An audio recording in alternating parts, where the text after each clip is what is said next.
Hello, everyone. My name is John Tierman. I'm the Center for International Studies, and I welcome you to this webinar on the book Deaths of Despair with the authors Ann Case and Angus Deaton.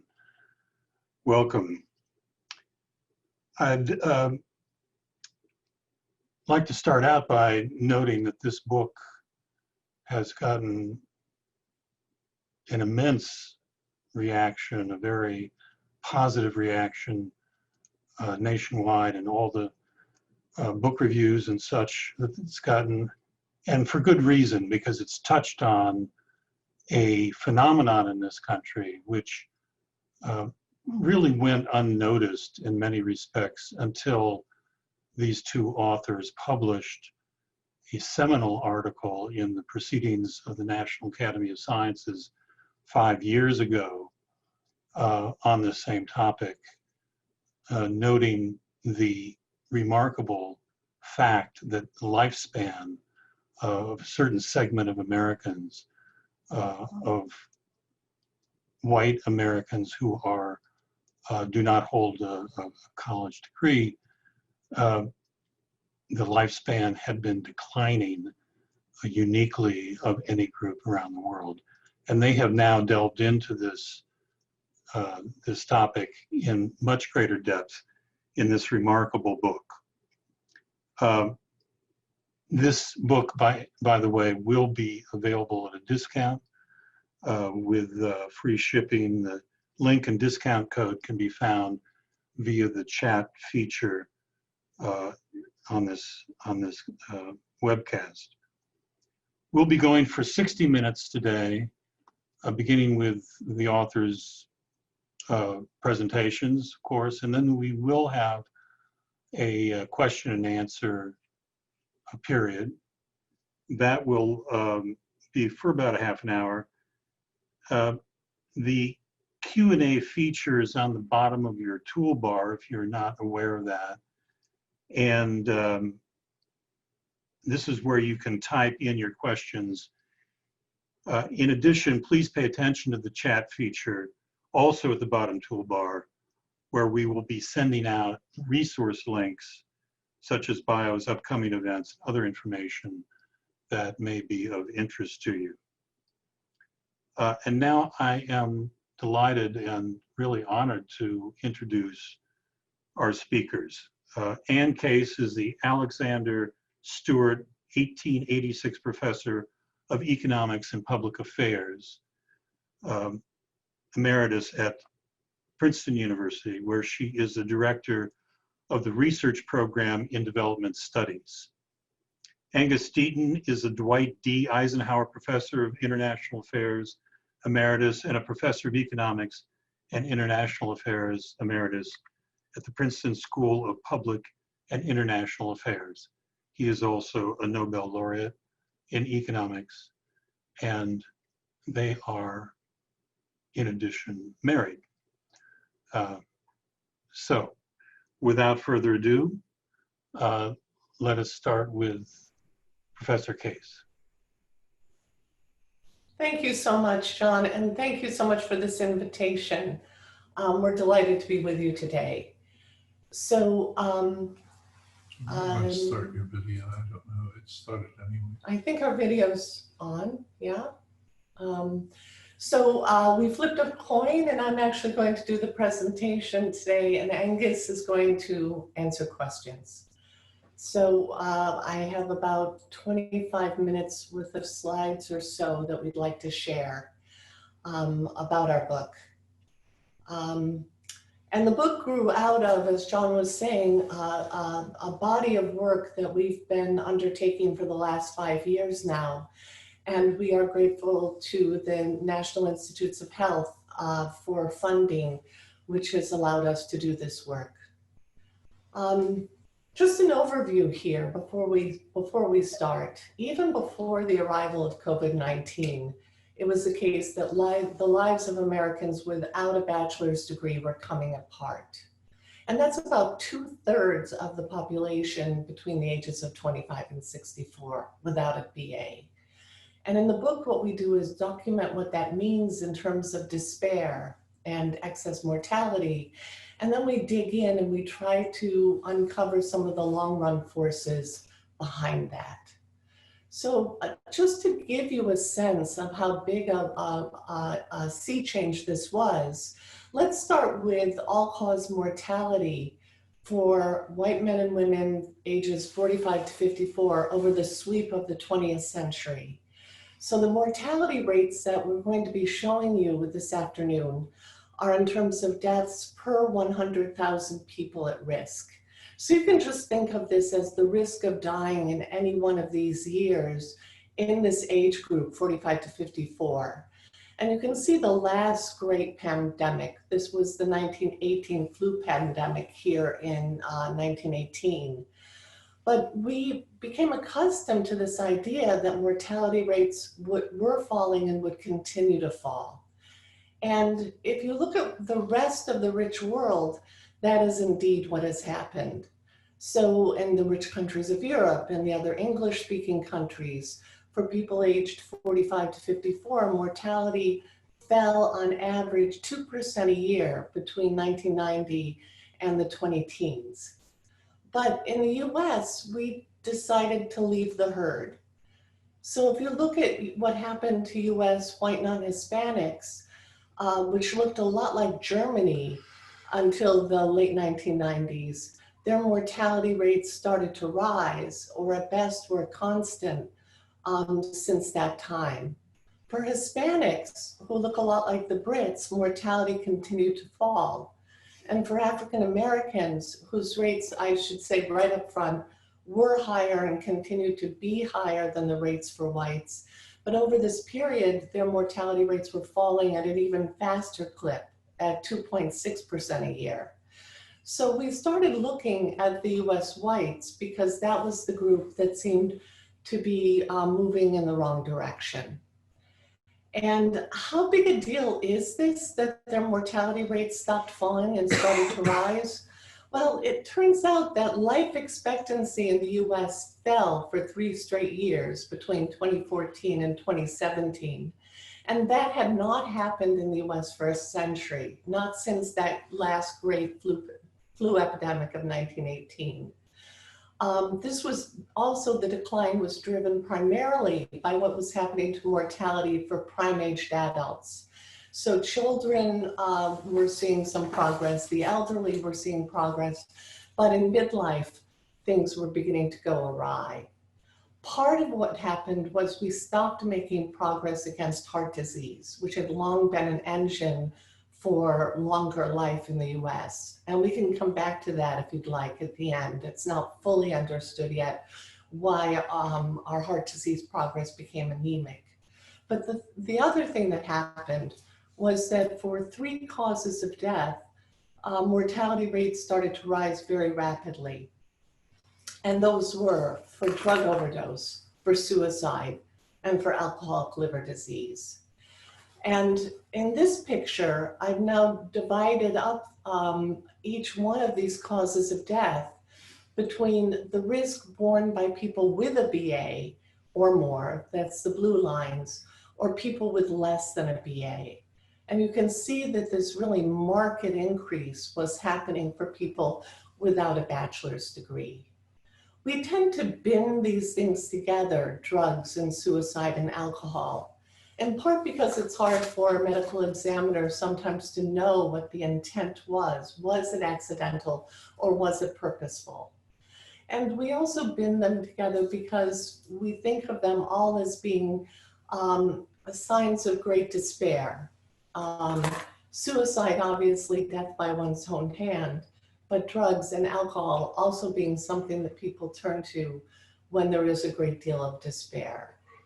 What we find and what we document in our book is that this dividing line between people with and without a 4-year college degree is a meaningful dividing line, not just for death, but also for a lot of social dysfunction, a lack of labor force attachment, reduction in marriage rates, an increase in out-of-wedlock childbearing, a lot of pain that people report now. So what started as a divide that we took up because it's actually on the death certificate education, turned out to be a very meaningful divide for a lot of life coming apart for this group of people. Now, this picture that I'm showing you is just for one age group, people aged 45 to 54 between the early 1990s and the 20 teens. But we see that same thing happen for every 5-year age group for people aged 25 to 29 in the upper left-hand corner here, 60 to 64 in the middle right corner, and it's beginning to bleed into the early elderly here, ages 65 to 69. We had sort of hoped that what we might see happen is that when people hit retirement age and became eligible for Medicare and received their Social Security, that maybe these dysfunctions would disappear. But instead, what we're seeing is these birth cohorts are taking this with them into old age. There were 158,000 deaths in 2018 from drugs, alcohol, and suicide in the US, up from 65,000 in 1995. So obviously this is less than the number of deaths that we are seeing in the COVID epidemic. But unfortunately, unlike COVID, where we can hope that there may be a vaccine or there may be treatments that are helpful in keeping the death rates down, we don't see any reason to believe that these sources of death will in any way suddenly magically be reduced. Instead of looking at it by age group, it's sometimes more useful to look at it by birth cohort. So the blue line at the bottom right here tells you what the risk is of dying from one of what we came to call as a shorthand deaths of despair between their mid-late 40s and their mid-70s. And it's pretty constant over the period in which we observe them. The same is more or less true for the cohort of 1945. But when you look at people born in 1950, at any given age, they're at higher risk of dying from drugs, alcohol, suicide. The cohort of 55, higher still, 60, higher still. And I've drawn this little arrow in here so that you can see this yawning gap between what was true for people born in 1945 when they were in their mid-40s and people born in 1970. That was for people without a BA. If you compare it to people with a bachelor's degree, it looks like they belong in different universes.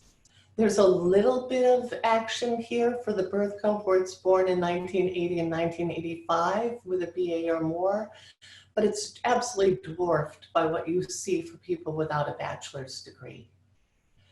Now, all of this took us back to Durkheim, and Durkheim writing about suicide in 1897. And Durkheim wrote about social integration and social regulation, and talked about the fact that suicide, it seems, more likely at times of great upheaval. And we think, and that for us was very helpful in thinking about what is happening now. Now, what do we know about these people who are dying? One thing we know is that it's geographically widespread. Every US state saw increases in each of these causes of death between 2000 and 2018. So it's not as if it's just the Rust Belt, or it's just a problem along the Eastern Seaboard. This is happening everywhere. And it's happening to men and to women. So a lot of the news write-ups of our work, the write-up will be fine, but the headline writer would write about white men dying. And indeed, white men are dying with less than a bachelor's degree, but white women without a bachelor's degree, the increase between 2000 and the late teens is almost identical. We think the headline writers might not have imagined that women would kill themselves in these ways. And if you go back far enough in the day, they didn't, but that changed. Oh, this is to remind me to ask you, can you find the Great Recession in this picture, right? The financial crisis of 2008. What we see is that deaths of despair were rising before the Great Recession, they rose during the Great Recession, and they're rising after the Great Recession. And indeed, what we found when we dug into what was going on was that concurrent economic conditions really cannot explain these increases in deaths. So we think it's something that's actually much older, much deeper, that's playing out over a very long period of time. Underneath these mortality counts, we document in the book increases in pain and in social isolation and poor mental health. But that's happening only among those with less than a college degree. Now with pain, which is by its nature self-reported, and social isolation and mental health, all self-reported, they're much easier to dismiss. But when you combine them with what's happening with these increases in mortality, they fit into a bigger picture of despair. What do we turn to when we're trying to see why we think this has happened? And we think one of the major roots is long-term labor market decline for people with less education. So if you just look at men of prime age, 25 to 54, with less than a college degree, if you look at their median wages, so these are wages at the middle of the distribution, and you see what happened to those median wages between 1979 and just before the COVID epidemic. It's been on a long-term trend downward. Now it goes up and down a little bit with the business cycle.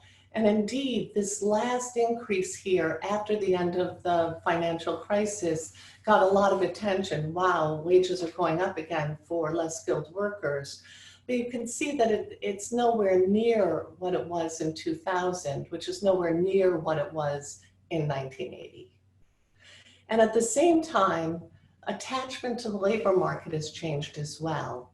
That if you use the employment to population ratio, so this is literally the number of men aged 25 to 54 employed relative to their size in the population, you can also see that's been on a long-term downward trend. These little red lines tell you about recession years. So people lose their jobs during recessions, then they climb back up and find jobs. Then a recession hits and they lose their jobs again and they climb back up. But they never reach the last peak of employment to population ratio that they were on prior to the last recession. So there's a real ratcheting downward here in attachment to the labor market. There's little wage change within a job. So the loss of wages and lower labor force participation come from losing and replacing jobs. And many of those replaced jobs are worse.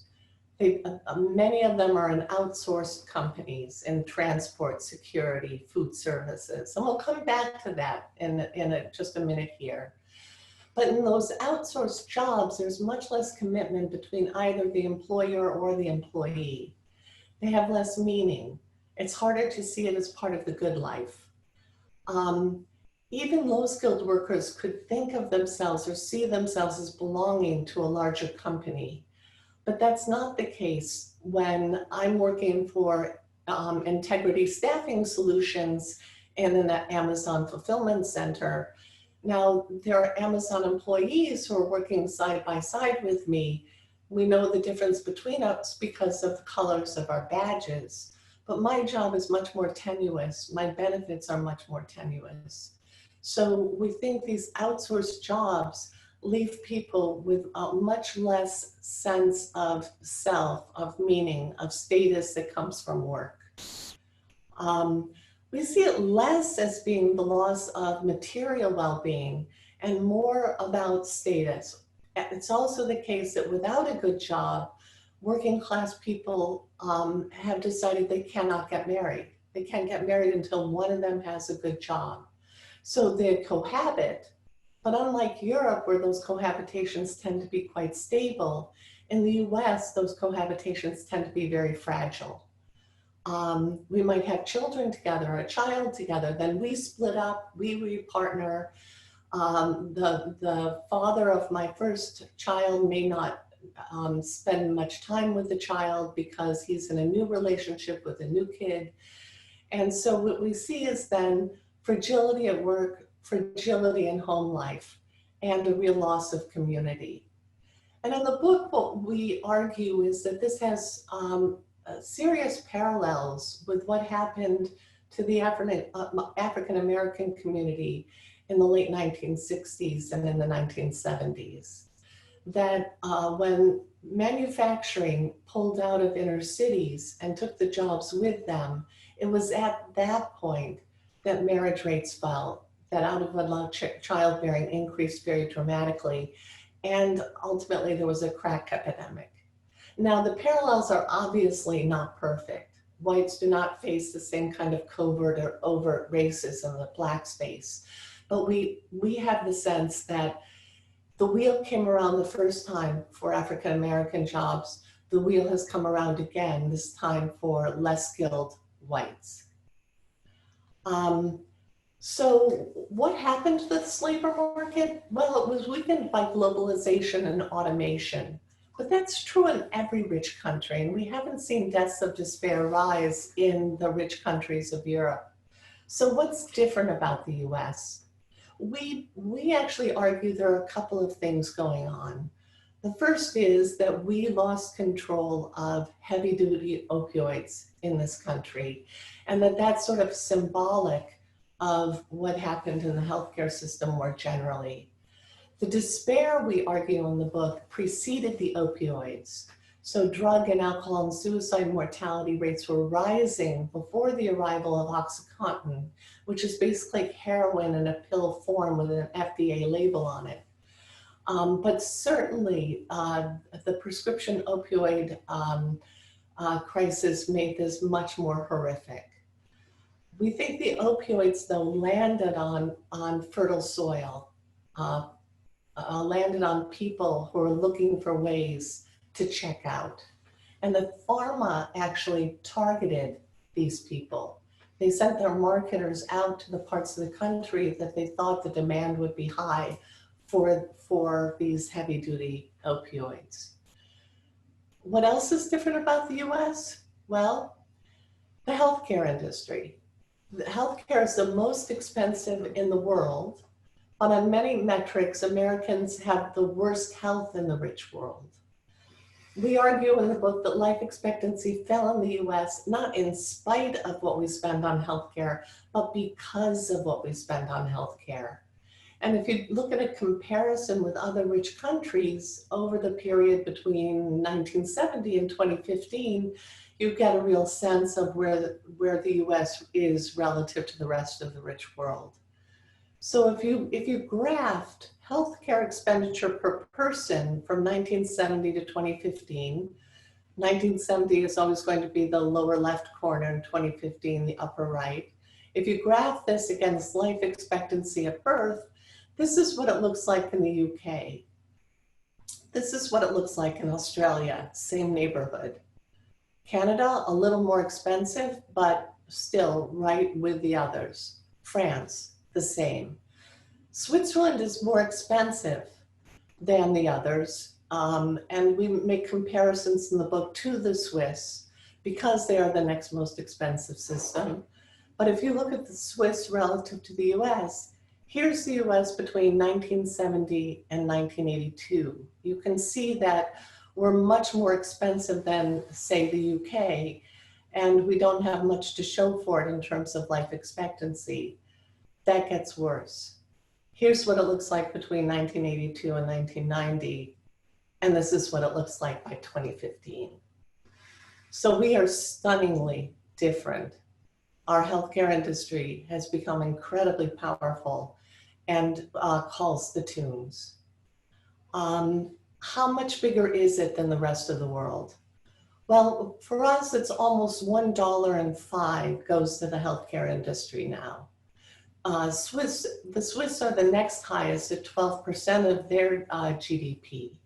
Now, the Swiss live 5 years longer on average than Americans live. But the difference in spending, this 5.4% of GDP, is more than $1 trillion a year. That's more than $8,300 a household. And that's just the excess spending.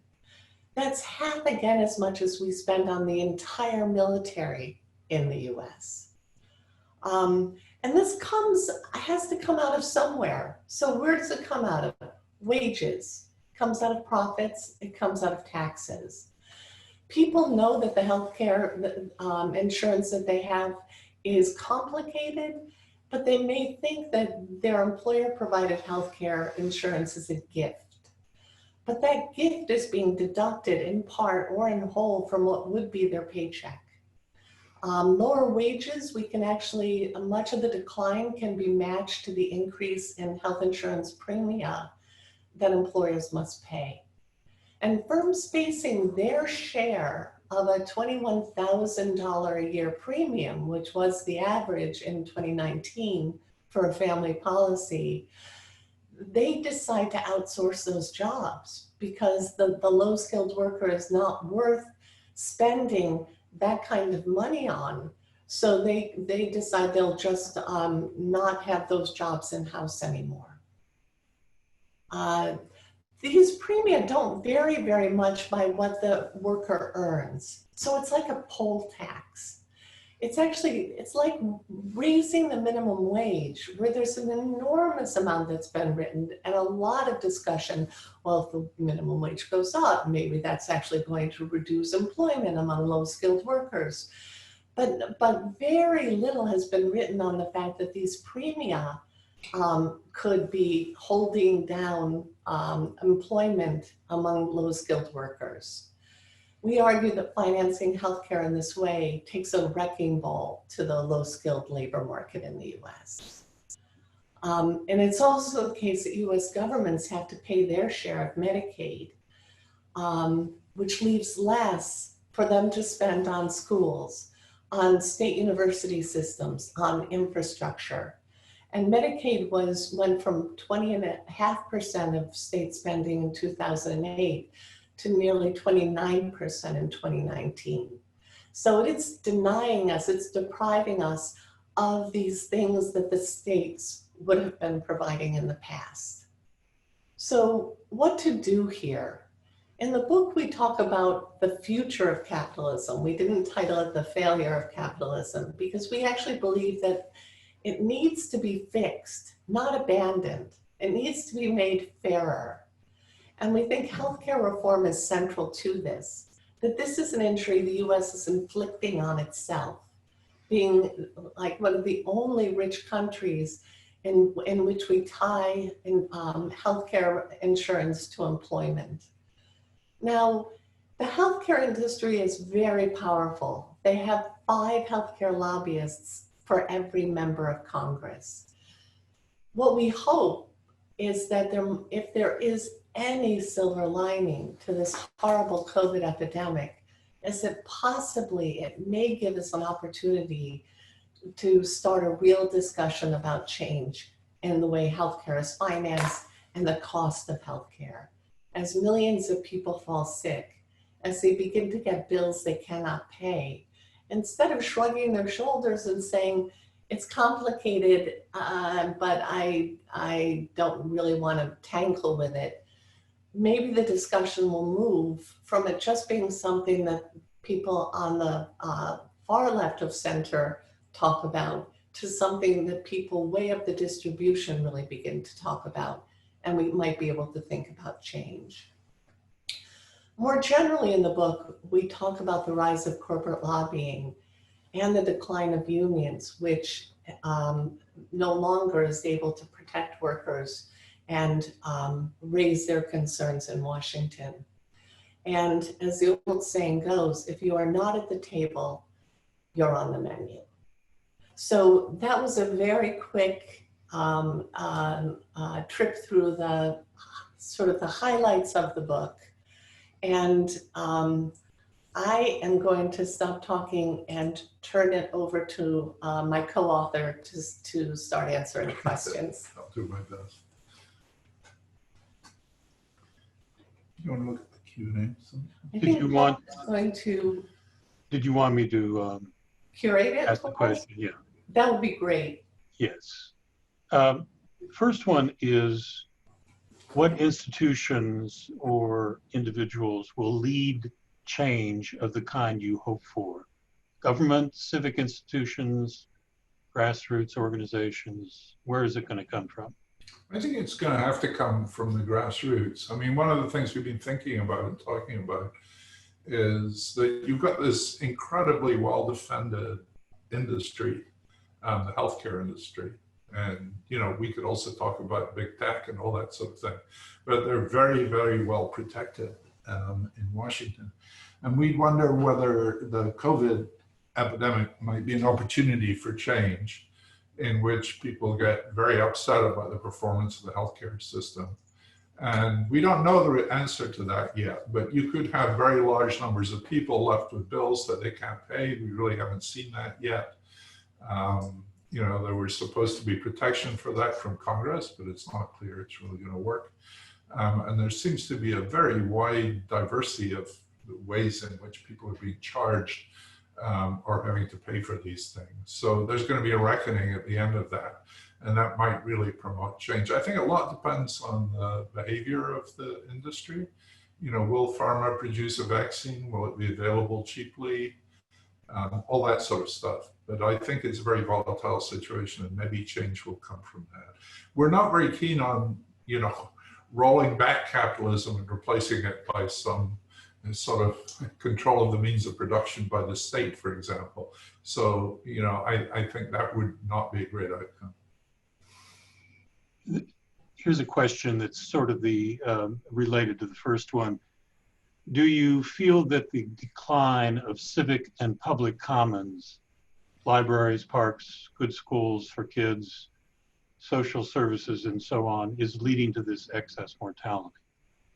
Well, not straightforwardly. I mean, we're talking about, you know, there's been this decline pretty generally in some things. I mean, there's a lot of discussion, the decline in our public health system, for example, during the present crisis.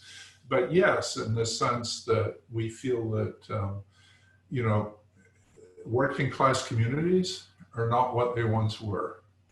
And that you always have to keep in mind this BA versus non-BA distinction.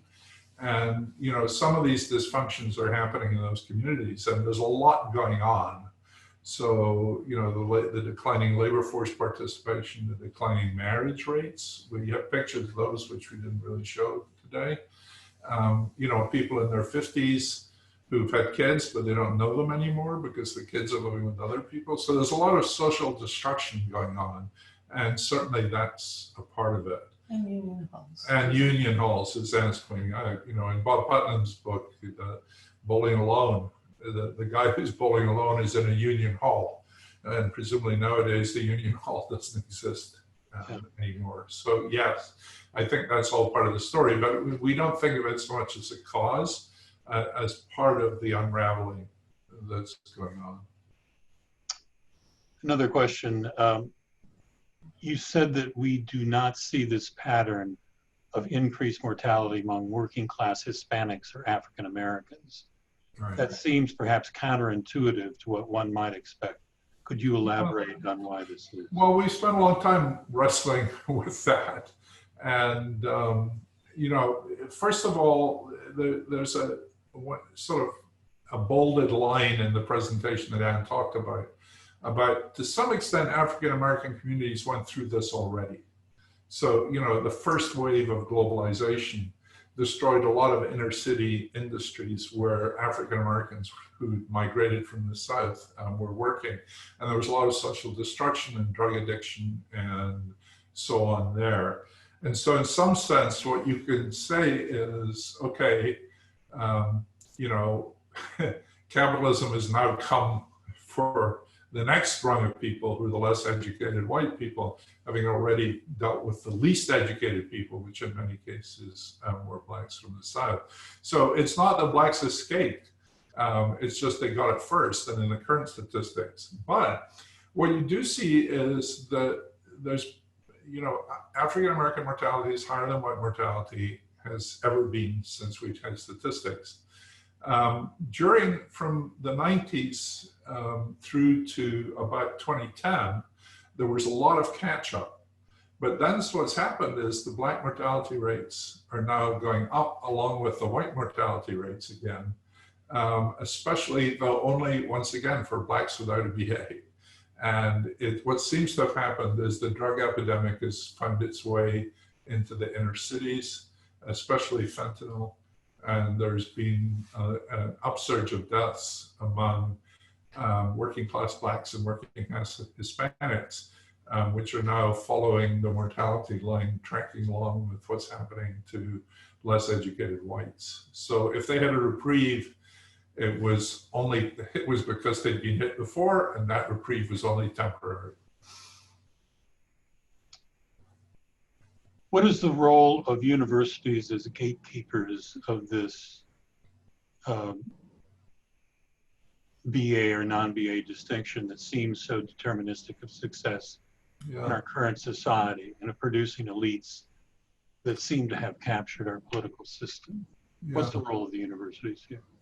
Well, I think it's broader than just the universities. I mean, one of the things that really is extraordinary is the extent to which we spend all this money on education, you know, from K through to pre-K, K through 12 in universities.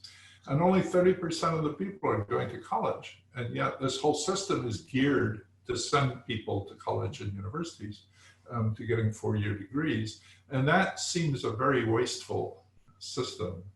And I think we certainly need not the abolition of universities, but we need a range of institutions which allow people paths of social esteem that don't involve necessarily going to a 4-year college. I mean, that said, we're not against people going to 4-year colleges. The fact that not so many people have been going more recently has a lot to do with rising costs, we think, and availability of places. But it's clear that the educational system is not serving us, or not serving the majority of the people very well right now. Will Medicare for all be the answer? We've tried to avoid endorsing any particular healthcare reform. And, you know, because if you say, well, Medicare for all is the answer, then you immediately take a political stance, which can be divisive among some people. I mean, the truth is that there are a lot of other systems around the world, and none of them are as bad as ours. We have seemingly the worst of all possible worlds. And, you know, we could adopt the Dutch system, for instance, or the Australian system, or the Taiwanese system, probably not the British system, you know, where the doctors are employed by the state. It's hard to believe that Americans would really like that. But the key here is that we got to get costs under control, and we got to cover everyone. So it's very hard to see how you do that without more state intervention than is done now. And all these other systems do that in one way or another. We got to have death panels, I'm afraid. You know, they got called that. But, you know, you can't just let the doctors write their own tickets, or the hospitals write their own tickets for any treatment, whether it works or doesn't work, and just, you know, make a lot of people rich on the back of everybody else. This is a horrible system. We can't allow that to happen. And that does involve controls. If I can just weigh in here. So in the Democratic debates, there was a lot of talk about coverage. We think, we would argue that coverage is a lot easier if we could get costs under control. And that coverage is definitely important, but it's the cost of this which is eating the working class labor market from the inside out. And what we'd really like people to do is to begin to connect the dots between what's happening to working class life and the money being funneled up to very wealthy pharma device manufacturers, hospitals. And We're a little concerned that too much of the debate is, well, it's not that we're against coverage. Well, of course, we're not against coverage, but it's that all the debate seems to be at coverage and not enough by cost control. And Obamacare, covered a lot of people who wouldn't otherwise have been covered, but it did so by basically paying ransoms to the producers. And so to get them on side, which is probably necessary to make it happen, they all got bought off. And that didn't do much to control costs. On that same topic, the coronavirus has seemed to expose the weakness of employer-based healthcare even more so than before. Is there some way to reform that in the short term? I mean, we're looking at a crisis in healthcare due to the virus that is probably going to go on for another year at least. Is there some way to address that in the short term that would also address some of these other issues? If you're talking about over the next year, that seems unlikely. I mean, in the political chaos we're in right now, it's just hard to see how that could conceivably be negotiated. Yeah. If we could, one simple change, which is not enough, would be to have employers pay a fraction of the wage bill as their contribution to healthcare costs, rather than on a per employee basis, right? Because then it effectively means that it stops being a poll tax. It stops being a fixed cost for each person. I mean, in the long run, funding this through a value-added tax, for instance, would be a terrific idea. But it's very hard to be sanguine about American politics right now. And it's not as if a lot of us think, okay, great, these things will resolve themselves if we manage to make Donald Trump go away. But that's just not true. I mean, these problems long predate Donald Trump. They more caused Donald Trump than are caused by Donald Trump.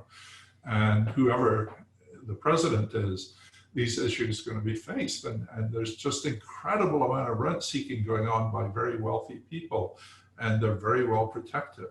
So, The reason we tie our health insurance to our employers is really an historic accident.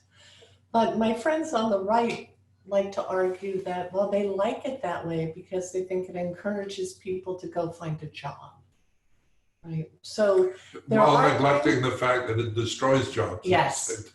So there is going to be quite a lot of pushback against ideas to try to remove it from employment from at least one part of the voting populace.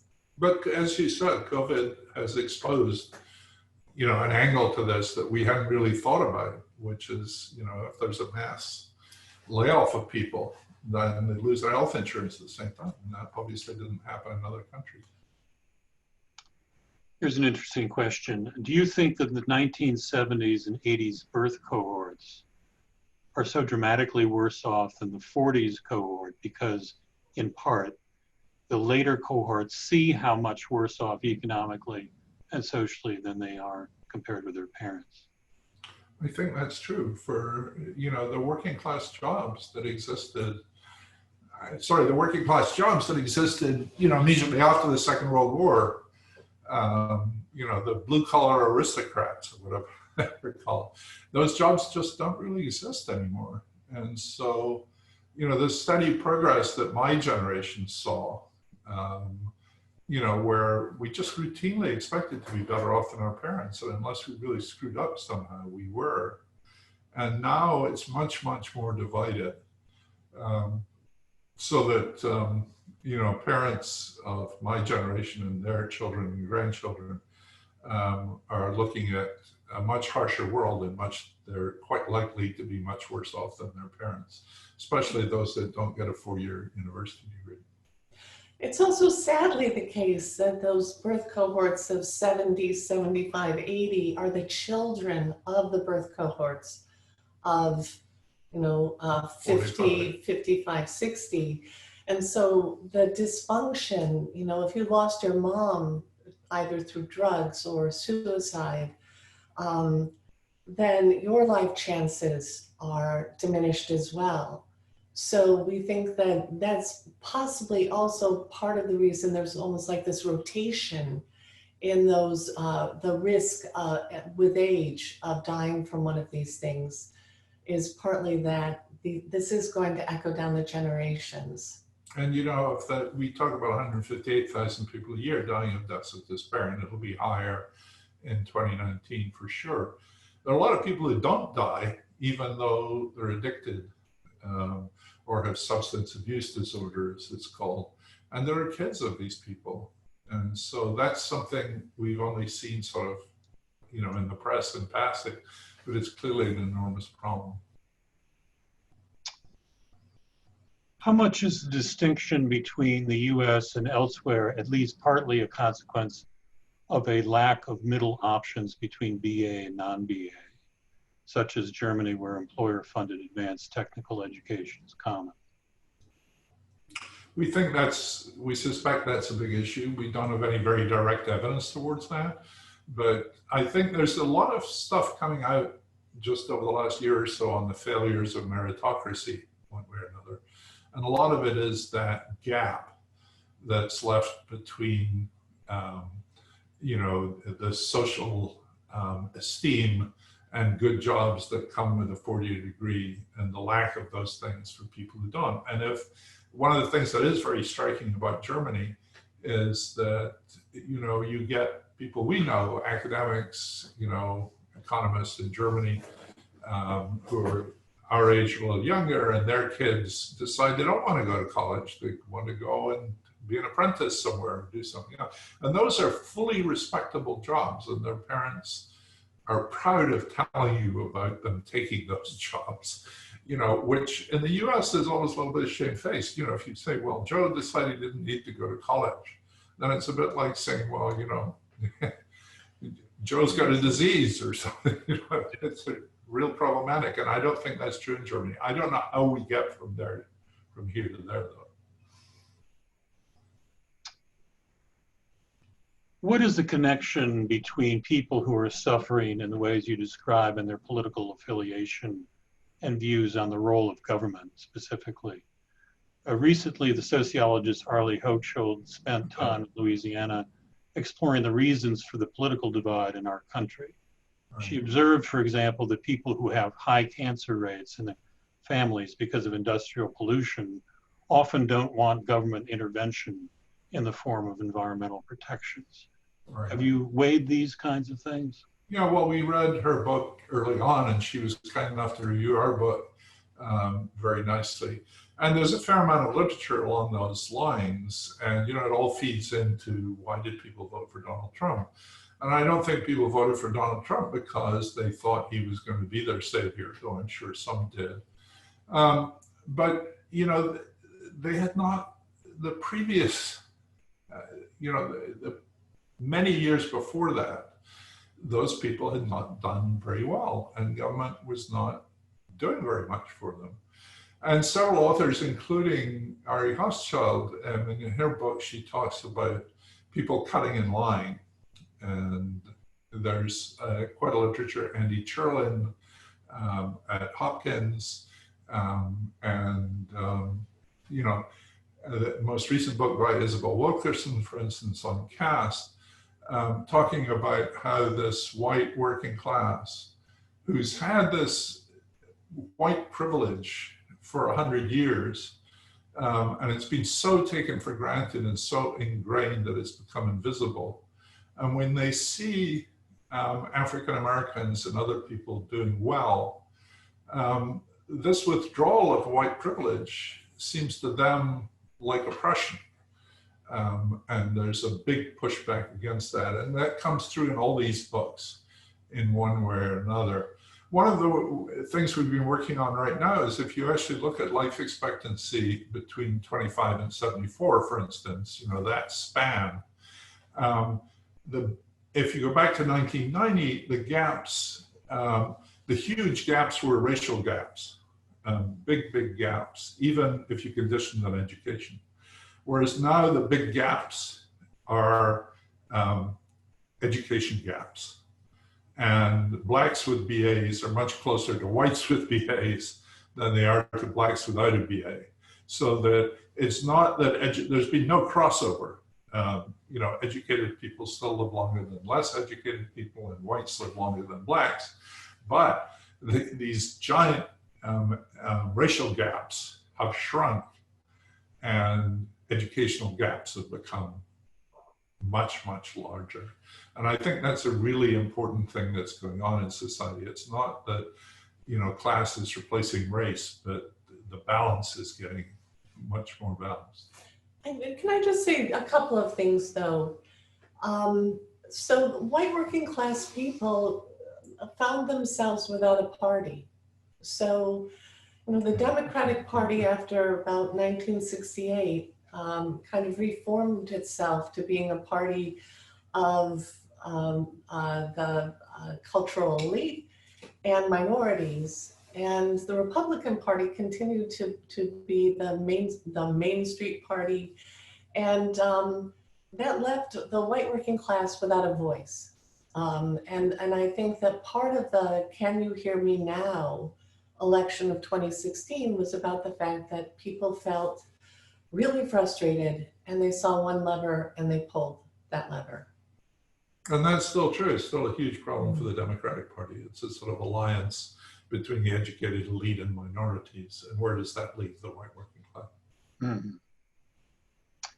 Here's a different question. Can you speak to the OECD metric of number of years of good health, lack of substantial infirmity in retirement?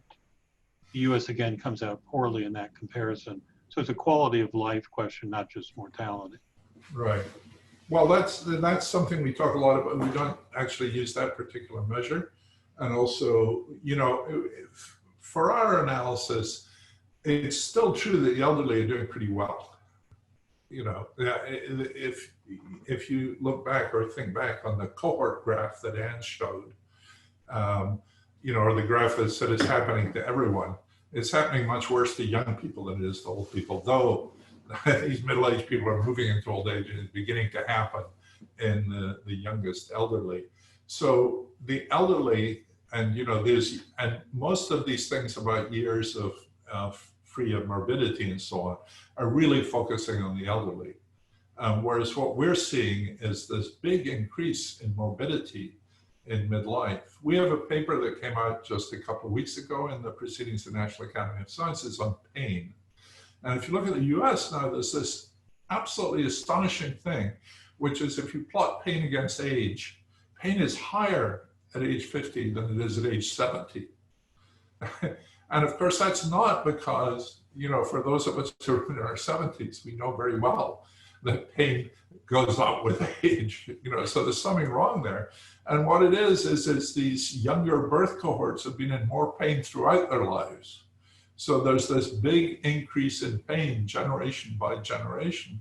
And it's not just pain, or at least it's many kinds of pain, back pain, neck pain, face pain, sciatica, but it's also disability, it's also inability to socialize with other people. There's just a lot of stuff going on that's really not good. And you don't see that in other countries. I mean, if you plot pain against age in Europe, it goes straight up the way it's supposed to.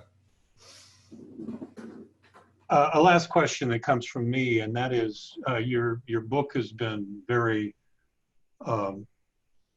favorably reviewed, to say the least, and is a bestseller in the New York Times and other lists. Do you feel like political elites are listening to you? It's a really good question. We should both give our take on that. Yeah. We published it about the worst possible time. It was published on March the 17th, you know, so in the teeth of the beginning of a pandemic is not a great time to.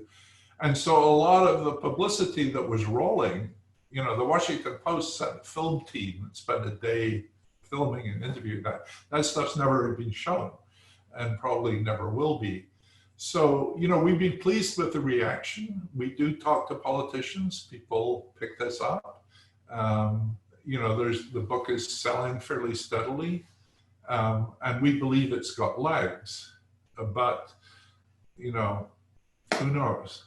And the coronavirus is certainly going to change a lot of things, perhaps in the end for the better, if it exposes some of these obvious flaws. But, you know, when you're talking about politics, it's really hard. It is hard, but you've made an enormous contribution to political discourse and I hope political solutions. And Thank you very much. We thank you for this very informative hour. Thank you to our audience that stuck with us. And I'm going to apologize for not being able to get to all your questions. But don't let that discourage you. Come back another time. And thank you, everyone. Thank you so much, Sean. Thank What you a very much pleasure. indeed. We A really real appreciate pleasure. it. Okay, bye-bye.